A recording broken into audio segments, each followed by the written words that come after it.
There is a family in England that once owned more land than some European nations.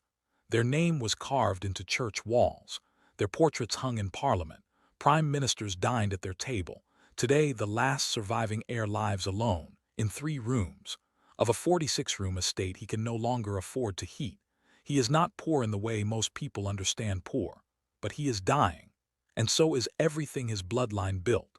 And here is what nobody is telling you: this is not a rare story. This is happening everywhere, all at once, and it has already begun. Before we go any further, drop a comment right now and tell me, where in the world are you watching this from? And I want to know, is there an old money family in your neighborhood? Maybe a grand house at the end of a lane that nobody talks about. A family name on a building but nobody has seen them in years. Tell me in the comments, because what you're about to discover might explain exactly what happened to them. To understand why old money is disappearing, you first have to understand what old money actually was and what it was never ever supposed to be. Old money was not about being rich. Anyone can become rich. People win lotteries. Businesses explode overnight. Tech founders become billionaires in their 20s. Old money was about something far more structured, far more intentional, and far more ruthless. Old money families, the Astors, the Vanderbilts, the Rothschilds, the aristocratic houses of Europe, the planter dynasties of the American South, the merchant princes of Hong Kong and West Africa, they did not simply accumulate wealth. They engineered it to survive across centuries. They built trust funds with ironclad clauses. They arranged marriages like military alliances.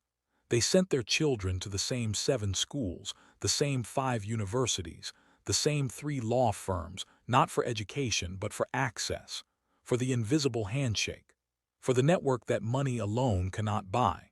They owned land because land does not burn. They collected art because art appreciates and impresses simultaneously. They gave to churches and endowed hospitals not purely out of charity, but to cement their name into the stone of civilization itself. This was a system, elegant, self-reinforcing, almost unbreakable, almost because something started to crack, quietly, slowly. And then all at once the crack became a collapse, and the forces behind it, you might be surprised. The first cracks appeared after the World Wars. Before 1914, a British aristocrat could pass an entire estate, thousands of acres, the house, the contents, the tenant farms, to his heir with almost nothing lost to the crown. Then came the wars, and with them death duties, inheritance taxes, estate taxes, and they came fast and they came hard. Between 1918 and 1955, more than 1,200 English country houses were demolished. Not bombed, not burned, demolished. Pulled down brick by families who could no longer afford to maintain them, could not sell them, and could not pay the tax bill to keep them. Imagine that. Families who had survived plagues, civil wars, and revolutions, undone not by catastrophe but by a percentage. And it was not just Britain. In France, after the Revolution, the guillotine took the heads but the Republic took the land. In America, the estate tax of the early 20th century began the long, quiet erosion of dynasties the Gilded Age had created. The Vanderbilts, who once had 10 mansions and a fortune equivalent to billions in today's money, had, by the 1970s, produced heirs who were, in many cases, simply middle class. The money did not vanish overnight. It trickled, generation by generation, divided, diluted, taxed, spent. This is how empires die, not with a bang, but with a tax assessment. Let me tell you about a woman. I will call her Eleanor. Eleanor was born in 1941 into one of the oldest landed families in the English Midlands. Her childhood was the kind people write novels about: ponies, governess taught French, summers in Scotland, winters in Barbados. But by the time Eleanor was 40, the estate had already been sold. Her father had taken a ruinous loss on an investment in the 70s that wiped out the liquid capital. The house, all 34 bedrooms of it, was sold to a hotel chain. The portraits went to auction. The silver was catalogued and scattered. Eleanor never complained about it. That was the old money way: never discuss money, never show distress, never let the armor slip in public. But here is what stayed with me when I read about her. In a small interview she gave to a country magazine in 2019, she said, "The hardest part was not losing the house. The hardest part was losing the reason to gather. The house was just a building, but it was the place where the family had a reason to come together. Once it was gone, so were we." She passed away in 2022. No children, the last of her line. There is no plaque, no memorial. Just a hotel brochure where her family portrait used to hang. But taxation was only part of it, because there is a second, far more insidious force destroying old money families, and it is something no estate planner can protect against. It is culture. For centuries, old money families survived by being invisible. Discretion was not just a preference, it was survival strategy. You did not discuss your wealth. You did not perform it. You did not show it.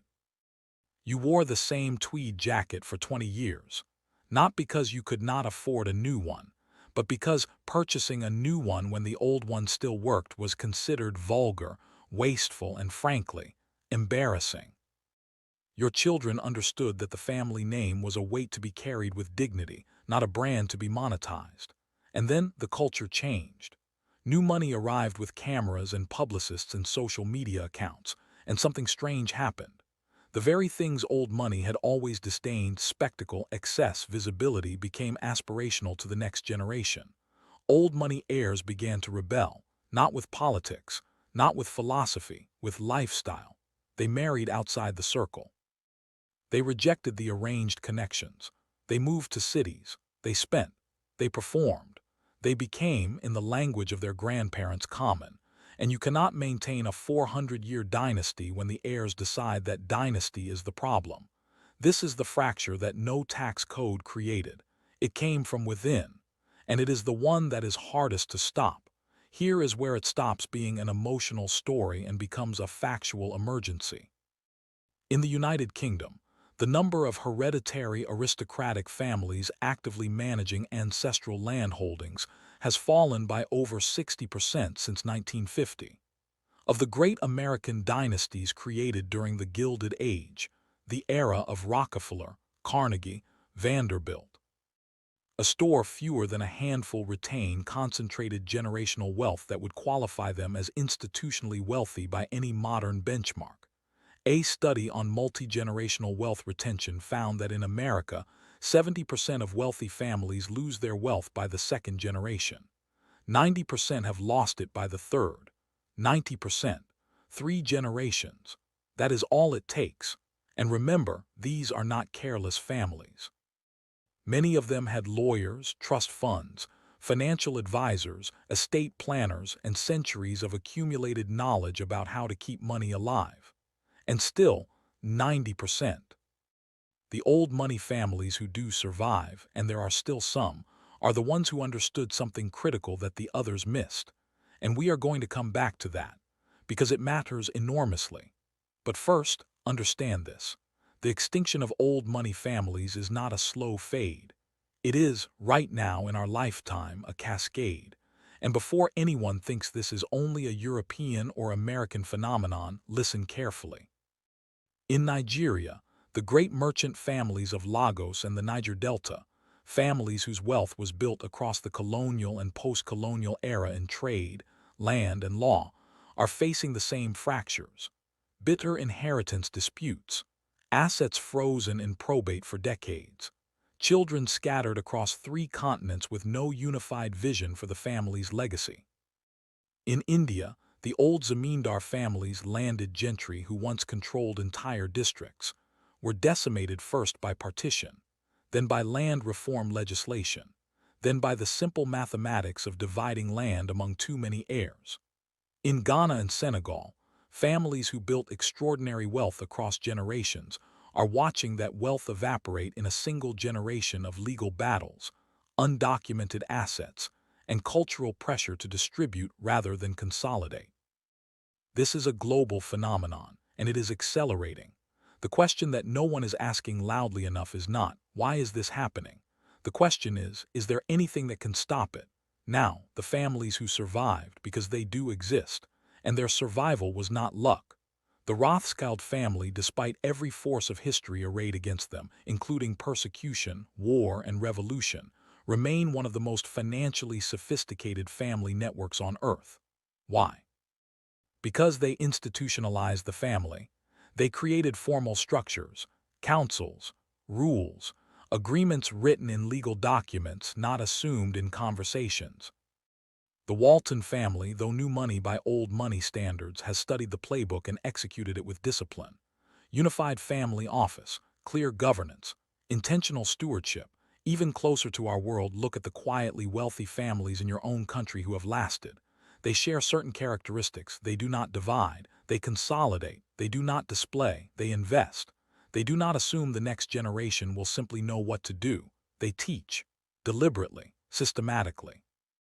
They treat the family wealth not as an inheritance but as a responsibility, one with obligations attached, not just privileges. And perhaps most importantly, they understand that the greatest threat to an old money family has never been taxation or revolution or market collapse.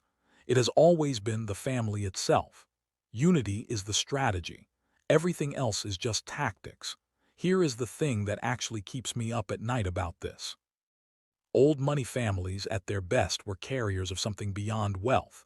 They were carriers of craft, of taste, of institutional memory, of a long view of time that our fast-moving, quarterly earnings, viral moment culture has almost entirely lost.